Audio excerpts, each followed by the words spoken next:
Presiden Prabowo Subianto menegaskan biaya haji tahun ini turun 2 juta rupiah. Presiden juga memastikan Indonesia akan memberangkatkan jemaah haji tahun ini.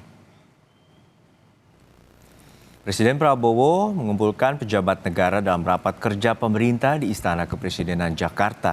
Dalam arahannya, Presiden memastikan Indonesia tetap akan memberangkatkan jemaah haji di tengah konflik Timur Tengah. Presiden juga menegaskan biaya haji tahun ini turun 2 juta rupiah meski harga aftur dunia naik.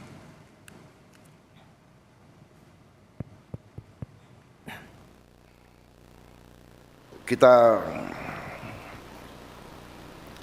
pastikan bahwa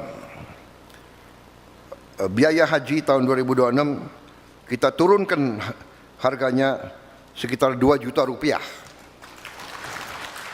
Walaupun harga aftur naik, tapi kita berani menurunkan biaya haji untuk tahun ini. Demikian komitmen pemerintah ini untuk melindungi rakyat paling bawah.